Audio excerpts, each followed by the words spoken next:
नमस्कार. मालिकेच्या आजच्या भागामध्ये आपल्याला पाहायला मिळणार आहे की आता अद्वैत स्वामीनाथन यांचा फोन आल्यामुळं कसा अडचणीत सापडणार आहे. कारण सरोज आणि अद्वैतने डिसिजन घेतलेला आहे की यापुढे कलाच्या डिझाईन घेतल्या जाणार नाहीत. कंपनीमध्ये एक चांगले डिझायनर हायर करायचे आहे आणि त्याच डिझाईन अप्रूव्ह केल्या जातील. आता कलाला त्यांनी बॅन केलेलं आहे, कलाच्या डिझाईन वापरायच्या नाही, त्याचबरोबर कलाने कंपनीत काम करायचं नाही, हे सगळं आता ठरलेलं असतं. कलाला बिचारीला खूप वाईट वाटत असतं.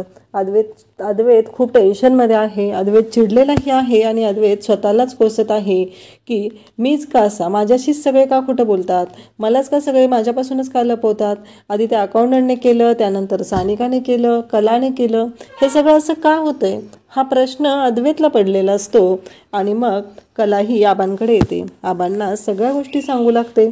तेव्हा आबा म्हणतात की हे बघ पोरी, कसं आहे माहिती आहे का, हा तुझा आजोबा आता तुला कोणतीही मदत करू शकणार नाही.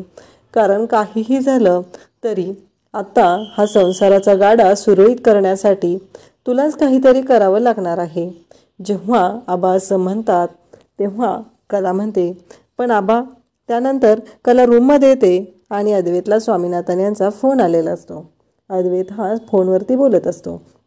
अद्वैत स्वामीनाथन यांना म्हणत असतो की काय झालं. तेव्हा स्वामीनाथन म्हणतात की हे बघ अद्वैत, मी तुझ्या घरीच येतोय, मग तिथेच आपण डिझाईन पाहूया आणि त्यानंतर पुढचं डिस्कशन करूया. पुढचं डील आपल्याला फायनल करायचं आहे. आणि मग अद्वैतला ते म्हणतात की चालेल. आता अद्वैतकडे काहीच ऑप्शन नसतो. स्वामीनाथन तर घरी येणार आहेत, त्यांना डिझाईन तर हव्या आहेत, नक्की करायचं काय, हा मोठा प्रश्न आता अद्वैतच्या समोर पडलेला असतो. पण नक्की ही आजोबांची शाळा असणार. कारण कला तर इकडे कला तर आबांना जाऊन भेटलेली होती. म्हणजे हे सगळं नक्कीच स्वामीनाथन यांनीच केलेलं असणार. त्यानंतर आपल्याला पाहायला मिळतं की इकडे अद्वैत आता स्वतः डिझाईन काढायला घेत असतो आणि कलाला सांगत असतो तुला काय वाटलं, मला काय डिझाईन काढता येणार नाही आहेत, असं म्हणत तो स्वतःच डिझाईन बनवायला घेत आहे. कला मात्र अद्वैतकडे पाहत आहे. अद्वैतचा ॲटिट्यूड काही केल्या कमी होत नाही. त्याला प्रत्येक वेळेस असं वाटत असतं की मी शहाणा आहे, माझ्यामुळं सगळं होतंय, सगळं मी मी मी हे जे कला त्याला बोलत असते, मी माझं बंद कर चांदेकर, पण हे खरंच आहे.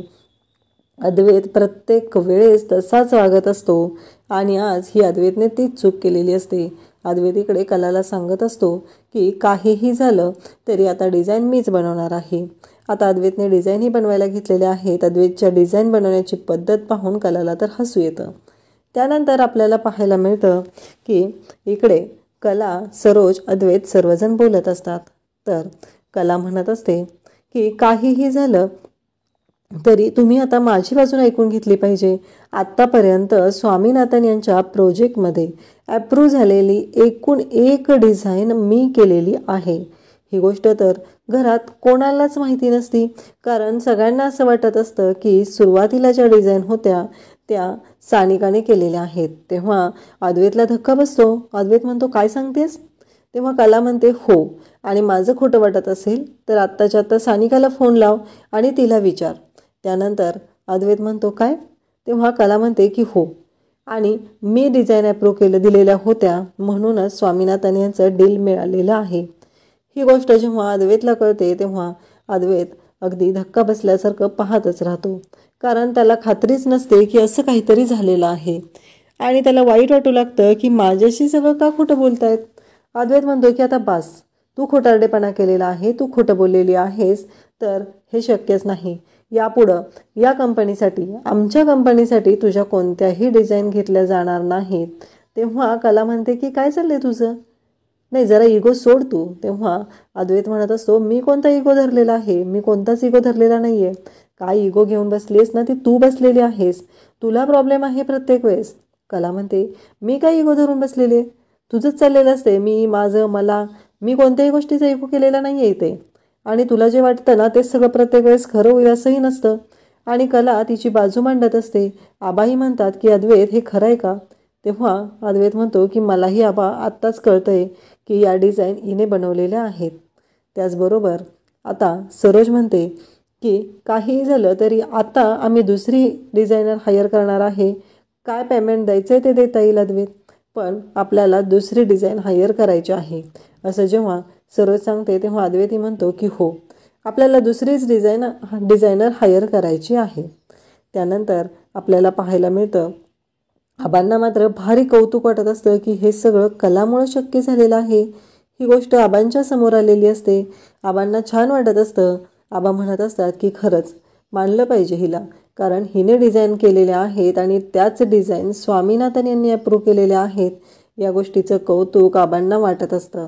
तर आबा म्हणू लागतात की पण आता हे तर शक्य झालेलं आहे, हे तर सगळ्यांच्या समोर आलेलं आहे की डिझाईन कलाने केलेल्या होत्या आणि त्याच डिझाईन स्वामीनाथन यांना आवडत आहेत. मग आता काय? या प्रोजेक्टसाठी कलाचा फायदाच झालेला आहे. आपल्याला कलाने डिझाईन दिलेल्या आहेत म्हणून आपण फक्त कोल्हापुरातच नाही तर अख्ख्या भारतात आपल्या चांदेकर ज्वेलरचा नावलौकिक झालेला आहे. नाहीतर आपली किती नाचक्की झाली असते अद्वैत, तुझ्या लक्षात येते का? असं आबा बोलत असतात. तेव्हा इकडे अद्वैत मात्र ऐकायला तयारच नसतो. अद्वैतचं एकच म्हणणं असतं की नाही, मला काही गरज नाही आहे, कारण आमचं प्रोजेक्ट होतं, आमचं आम्ही डील बघितलं असतं, आम्ही सँक्शन केलं असतं. इकडे सरशी म्हणते की आजपर्यंत अद्वैतने खूप मोठे मोठे डील क्रॅक केलेले आहेत आणि काहीही झालं तरी हे डील आम्ही क्रॅक केलं असतं, तू डिझाईन द्यायची काहीच गरज नव्हती. कला म्हणते की ज्यावेळेस मी डिझाईन दिलेल्या होत्या तेव्हा स्वामीनाथन हे डील कॅन्सल करून चाललेले होते, कारण त्यांनी अद्वैतला सांगितलेलं होतं की जर मला हव्यात तशा डिझाईन मिळाल्या नाही तर हे डील मी तुमच्यासोबत करणार नाही, आणि ते निघालेले होते. मग मी सानिकाकडे त्या डिझाईन दिल्या आणि त्यानंतर स्वामीनाथन यांनी ते डील अप्रूव्ह केलेलं आहे. आणि चांदेकर, एक गोष्ट लक्षात ठेव, महाराष्ट्र आणि बेंगलोर म्हणजे महाराष्ट्र आणि कर्नाटक यांची सांगड घालून ज्या डिझाईन बनवायच्या आहेत त्या कशा बनवायच्या हे मला चांगलं माहीत आहे. आणि त्यामुळं ह्या ज्या डिझाईन मी बनवलेल्या आहेत त्यामुळं चांदेकर ज्वेलर्सला फायदा झालेला आहे. आणि त्याचबरोबर एक गोष्ट लक्षात ठेव, काहीही झालं तरी चांदेकरांसाठी मी म्हणजे आपल्या कंपनीसाठी काम केलेलं आहे. तेव्हा अद्वैतला पुन्हा राग येतो. अद्वैत म्हणतो हे बंद कर ग तू, आपली कंपनी, मी, आपलं, आमचं बंद कर, हे सगळं आहे ते आमचं आहे आणि याच्याशी त्यामुळं तुझा काहीही संबंध नाही. त्यामुळं तुला हे विसरायचं आहे की हे सगळं आमचं आहे, आमचा प्रोजेक्ट आहे, आम्ही बघून घेऊ. तू जे बोलत आहे ना आमचं. तर त्यावेळेस इकडे रजनीला मात्र बिचारीला खूप वाईट वाटत असतं. केवढं कलाने कष्ट घेतलेलं आहे, घरातलं सगळं सांभाळून तिनं हे सगळं केलेलं आहे, पण शेवटी कलाच्या वाटेला काय आलेलं आहे तर सगळ्यांचा राग. कलाने एवढं घरासाठी केलं पण त्याचा फायदा काहीच नाही आहे. प्रत्येकजण कलाला बोलत आहे, तिचं काय चुकलेलं आहे ते सांगत आहे, पण आज कलावरती ती परिस्थितीच नव्हती ना घरात की कलाने काहीतरी करावं. कलाने अगदी सगळ्यांचं ऐकून सगळ्यांसाठी काहीतरी केलेलं आहे. त्याचबरोबर कलाने जे तिची कला इथं दाखवलेली आहे पण तिचं कौतुक मात्र कोणालाच नाही. ही गोष्ट आबांच्याही लक्षात आलेली असते, त्याचबरोबर रजनीच्याही लक्षात आलेली असते. पण रोहिणीला मात्र एक कळलेलं असतं की आता आपल्याला याच्यामध्ये उडी घेणं गरजेचं आहे. जर का आपण याच्यामध्ये उडी घेतली नाही तर आपल्या हातून हे सगळं जाणार आहे. आणि त्याचबरोबर आता काहीही झालं तरी आपल्याला काहीतरी बोलणं गरजेचं आहे, कारण आबा म्हणत असतात की एक गोष्ट लक्षात ठेवा अद्वैत, काहीही झालं तरी कलाने डिझाईन दिलेल्या होत्या म्हणून चांदेकरांना हे डील मिळालेलं आहे, नाहीतर स्वामीनाथन यांचं डील चांदेकरांना मिळालं नसतं. ही गोष्ट आबांनी मान्य केलेली आहे. आणि त्याचबरोबर आबा हेही बोललेले आहेत की सुनबाईच्या अंगामध्ये एवढे कलागुण आहेत तरीही आज तिच्याशी ह्या पद्धतीनं बोललं जातंय. आणि आता रोहिणी म्हणायला लागते की सरळ कला, एक गोष्ट लक्षात ठेव, तुझं चुकलेलं आहे, तू सगळ्यांना फसवलेलं आहेस, मग तरीही तुला असं का वाटतं की सगळ्यांनी तुझंच ऐकलं पाहिजे? तेव्हा कला म्हणते की हो मान्य आहे मला, माझं चुकलेलं आहे, पण कारण रोहिणीने मुद्दामच मध्ये उडी घेतलेली असते. कला म्हणते की माझं चुकलेलं आहे, मी मान्य करते. तर इकडे रोहिणी म्हणते मग सोडून दे ना, आता अद्वैत आणि सरोज वहिनी तुला सांगत आहेत ना, तू काम करू नकोस. तेव्हा रोहिणीला कला म्हणते की एक गोष्ट लक्षात ठेवा, सगळी चूक माझी नाही आहे, चूक अद्वैतची पण आहे. अद्वैतनं तशी परिस्थितीच माझ्या पुढे निर्माण केली नाही की मी त्याला मनातल्या गोष्टी किंवा काही गोष्टी सांगू शकेल. अद्वैतने प्रत्येक वेळेस त्याचाच अधिकार, त्याचंच म्हणणं सगळ्यांच्या समोर इथे माझ्यावरती लादलेलं आहे. अद्वैत प्रत्येक वेळेस त्याला जसं वाटतं तसंच तो वागत असतो, तसंच तो बोलत असतो. अद्वैतला प्रत्येक वेळेस असंच वाटतं की त्याने जे केलेलं आहे तेच बरोबर आहे आणि त्याच पद्धतीनं तो डील करत असतो. तेव्हा अद्वैत म्हणतो, हो ठीक आहे, माझं चुकलं आहे ना, सगळ्यांनाच असं वाटतंय ना माझं चुकलं आहे, ठीक आहे, मी आत्ताच्या आत्ता तुझ्या पुढे हात जोडतो आणि तुझी माफी मागतो. हो, माझं चुकलेलं आहे, तू रिझाईन दिलेले आहेत, त्यामुळं चांदेकरांना हे डील मिळालेलं आहे. आणि हे सगळं अद्वैत ॲटिट्यूडमध्ये बोलत असतो. कलाला मात्र कळत असतं. आबाही म्हणत असतात की अद्वैत हे मान्य कर की आता कलामुळे, सुनबाईमुळे हे डील मिळालेलं आहे, तर आता पुढच्या डिझाईन कशा करायच्या, तिला कशी सांगड घालायची आहे, अगदी तिला कळलेलं आहे. आणि हा बिझनेस आता एवढ्या वरती चाललेला आहे, या सगळ्याला सुनबाई ही तेवढीच कारणीभूत आहे. तिच्यामुळं हे शक्य झालेलं आहे. नाही तर बँगलोरला आपली ब्रँच ओपन झाली असती का? आणि कलाचं कौतुक आबा करत आहे, त्यामुळे सरोजलाही राग आलेला असतो. रोहिणीलाही हे पटत नसतं, कारण काहीही झालं तरी आता पुन्हा अद्वैतला कला डिझाईन देणार आणि अद्वैत हे डील क्रॅक करत राहणार. पण जर कलाच ह्या बिझनेसमध्ये इन्व्हॉल्व झाली नाही तर मात्र अद्वैत तोंडावर पडणार. स्वामीनाथन हे डील घेणारच नाहीत, हा प्लॅन रोहिणीचा असतो. कला मात्र म्हणत असते की अद्वैत, इतक्या वेळ मी तुझं ऐकून घेतलेलं आहे, तू प्रत्येक वेळेस तुझं चाललेलं असतं आणि त्यामुळंच हे झालेलं आहे. चूक तुझीही आहे, ही गोष्ट तू मान्य कर. प्रत्येक वेळेस माझ्यावरच तू आरोप करत राहत असतो, ते बंद कर. माझ्यावर आरोप केल्यामुळं एक गोष्ट लक्षात ठेव, तुझ्या काय होतंय, आत्ता तू बिझनेस माइंडेड आहेस ना, मग फक्त बिझनेसचाच विचार कर ना. या माझ्या डिझाईन घेतल्यामुळं जर तुला फायदा होणार असेल तर तू बिझनेस माइंडनेच विचार कर. तू का असं बोलत आहे? तेव्हा अद्वैत म्हणतो की आता तू मला शिकवणार आहेस का? तू कोण आहे मला शिकवणारी? बिझनेस कसा करायचा, काय करायचं हे तू मला शिकवणारी कोण आहेस? असा अद्वैत प्रश्न विचारतो. तेव्हा सगळ्यांच्या समोर कलाला धक्का बसतो. बिचारी कला एवढं सगळं सहन करत असते, एवढं सगळं तिला बोललं जात असतं, तरीही चांदेकरांसाठी, चांदेकरांच्या बिझनेससाठी एवढं सगळं सहन करत आहे. पण कोणालाच त्याचं काहीच वाटत नसतं. या गोष्टीचं मात्र कलाला वाईट वाटत असतं. इकडे कला घसा पोखलून सांगत असते की माझं काही चुकलेलं नाही, मी जे काही केलेलं आहे ते चांदेकरांच्या बिझनेससाठी केलेलं आहे, असंही कला सांगत असते. पण तिला कोणती असं घरात कोणालाच तिचं ऐकून घ्यायचं नसतं. आता आबांचे पण हात टेकलेले असतात. आबांनाही कळत नसतं की आता हिची बाजू मी कशी घेऊ. ही गोष्ट तर तिने लपवून ठेवलेली होती आणि अद्वैतला मात्र त्याच गोष्टीचा राग आलेला आहे. ही गोष्ट आबांच्याही लक्षात आलेली आहे. आणि त्याचबरोबर आबा म्हणतात की पण एक गोष्ट लक्षात ठेव सुनबाई, तूही असं करायला नको होतं, अद्वैतच्या कानावरती सगळ्या गोष्टी घालायला हव्या होत्या, असं आबा बोलत असतात. पण इकडे कला मात्र शांतच असते. आबा म्हणतात की बरोबर आहे अद्वैत, तुझंही चुकलेलं आहे, सुनबाई काय म्हणते ते ऐकून तरी घे. कलाचं बोलणं अद्वैतला अजिबात ऐकून घ्यायचं नसतं. अद्वैतला त्याचाच टेंबा मिरवायचा असतो. तोच कसा ग्रेट आहे हे सगळ्यांच्या समोर आणायचं असतं आणि अद्वैत तेच करत असतो. अद्वैतला असं वाटत असतं की काहीही झालं तरी आत्ता जे काही केलेलं आहे ते हिने चुकीचं केलेलं आहे. हिने लपून करायची काहीच गरज नव्हती. हिने आम्हाला सगळ्यांना का सांगितलं नाही? आबांचंही तेच म्हणणं असतं, पण आबा काही स्पष्टपणे तिथे बोलत नाहीत. आता सगळेजण कलाला म्हणू लागतात की आता तू चांदेकरांसाठी डिझाईन करायच्या नाहीत, काहीही झालं तरी आमचे आम्ही बघून घेऊ, तू डिझाईन करायची काहीच गरज नाही, असं कलाला सांगितलं जात असतं. कला मात्र म्हणत असते की नाही, मी ह्या डिझाईन करत राहणार आहे, कारण माझ्यामुळं चांदेकरांचा फायदा होत आहे. तेव्हा सरोज म्हणते की एक चांगली डिझायनर हायर करायची आहे आणि तिच्याकडूनच डिझाईन घ्यायच्या आहेत.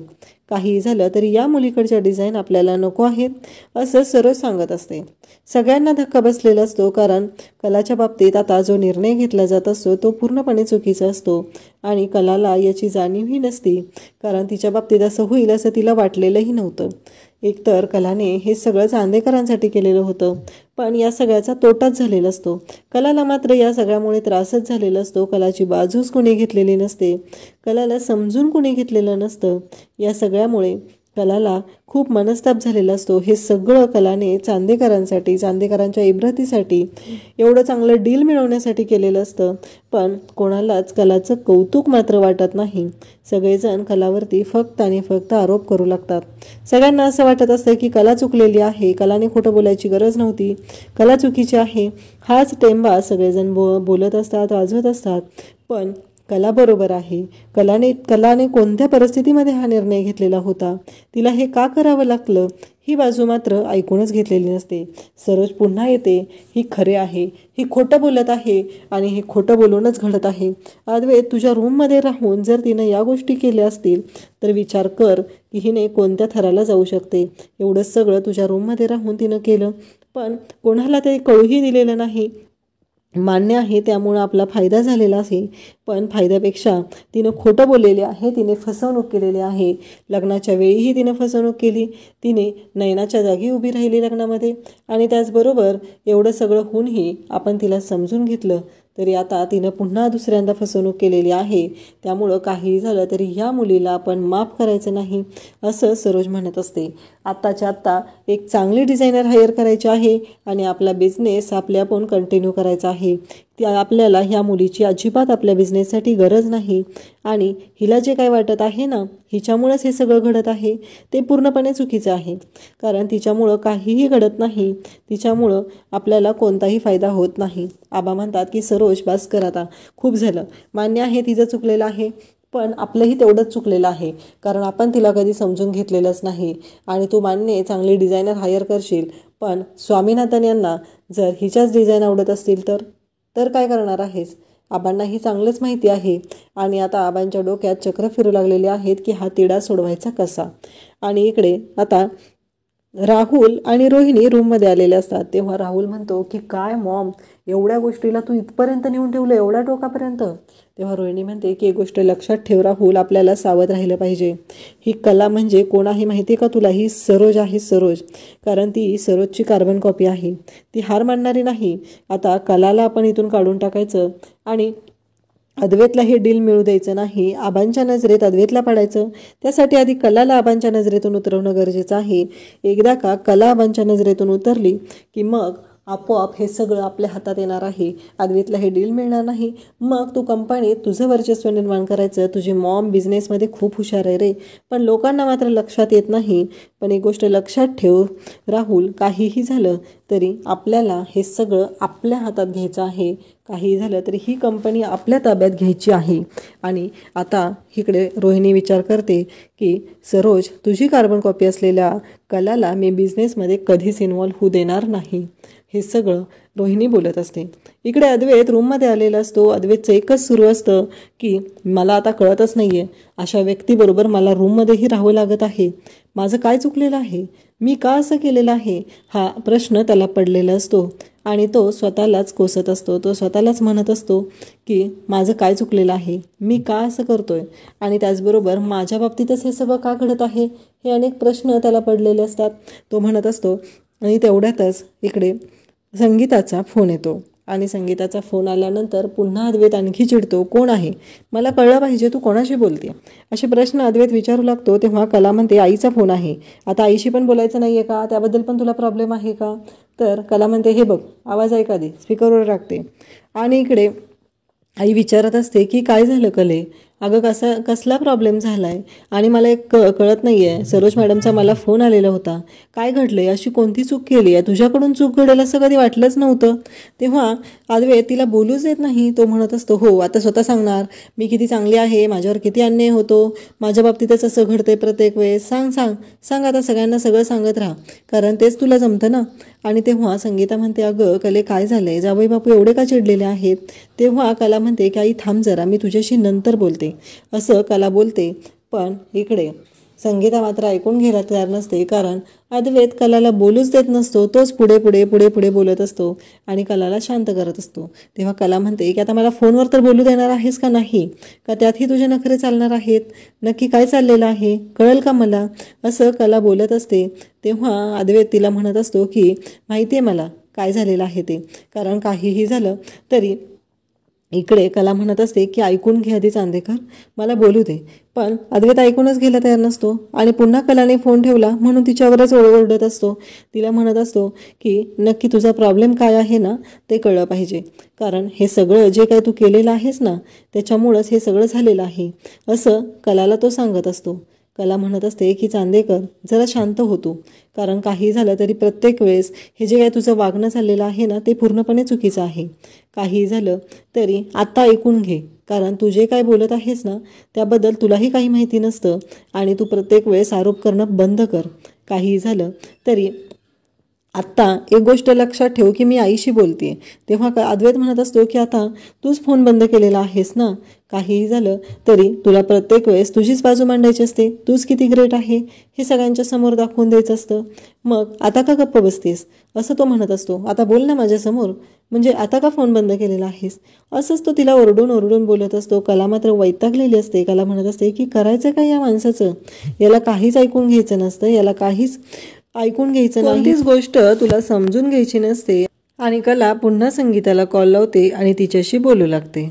परंतु अद्वैतला मात्र इकडे खूप राग आलेला असतो. तो राग तिच्यावरती तो काढत असतो, तिच्याशी ओरडून ओरडून बोलत असतो. तिला म्हणत असतो की तू चुकीची आहे, तुझ्यामुळंच हे सगळं घडत आहे आणि या सगळ्या गोष्टीला तूच जबाबदार आहे असं तो कलाला म्हणत असतो.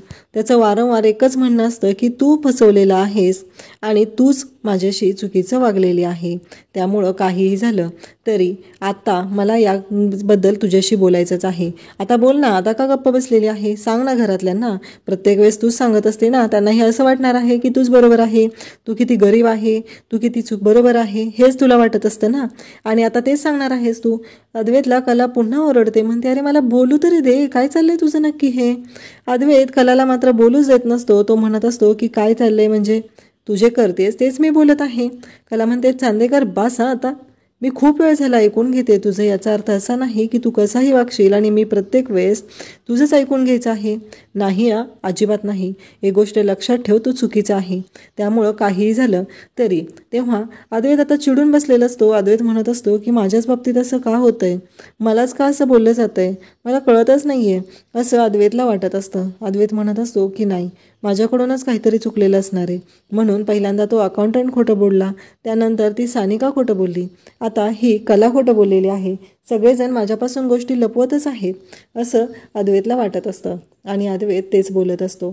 अद्वैत म्हणत असतो की काहीही झालं तरी मला या सगळ्याबद्दल काहीतरी सोक्षमोक्ष लावलाच पाहिजे. काहीही झालं तरी मला कळलं पाहिजे की माझ्याशीच असं का होतंय. कलाला बिचारीला पुन्हा अद्वैतबद्दल वाईट वाटतं आणि ती अद्वैतला म्हणते की चांदेकर ऐक ना, सोड ना हा विषय. मी एकदा काय 1000 वेळा तुझी माफी मागायला तयार आहे, पण प्लीज सोड ना हा विषय असं अद्वैतला कला सांगत असते. त्यानंतर उद्याच्या भागामध्ये आपल्याला पाहायला मिळणार आहे की कला ही आबांकडे आलेली आहे. आबांना म्हणते की आबा काय करू मी आता. तेव्हा आबा म्हणतात की हे बघ, तुझे आजोबा यामध्ये आता तुला कोणतीही मदत करू शकणार नाहीत, कारण तुझ्याकडनं चूक झालेली होती. तू सांगायला हवं होतंस ना. तर कलाला ते म्हणतात की आता तुझा संसार राखण्यासाठी तुलाच काहीतरी केलं पाहिजे. आई अंबाबाईची जी इच्छा आहे ते सगळं होणार आहे. आणि इकडे स्वामीनाथन यांचा फोन अद्वैतला आलेला आहे आणि ते अद्वैतला म्हणतात की अद्वैत, डिझाईन चेक करण्यासाठी मी घरीच येत आहे, तिथेच आपण अप्रुव्हलचं बघूया काय करायचं आहे ते. आणि अद्वैतला आता खूप मोठा धक्का बसलेला आहे. अद्वैतकडे डिझाईन नाहीत, कारण ज्या डिझाईन कलाने पाठवलेल्या आहेत त्या त्याला वापरायच्या नाहीत. आणि आता अद्वैतला प्रश्न पडलेला आहे की आता करायचं काय, कारण काहीही झालं तरी आता कलाच्या डिझाईन तर त्याला वापरायच्या नाहीत. त्यामुळं तो विचार करत आहे की करू काय नक्की. आता इकडे स्वामीनाथनला मी काय सांगू, स्वामीनाथनला कोणत्या पद्धतीने बाजू मांडू, म्हणजे स्वामीनाथनच्या लक्षात येईल हा विचार अद्वैत करू लागलेला आहे. आणि आता स्वामीनाथन घरी येणार असल्यामुळं अद्वैतला खूप मोठा धक्का बसलेला आहे. अशाच अपडेटसाठी चॅनलला सबस्क्राईब करा. थँक्यू.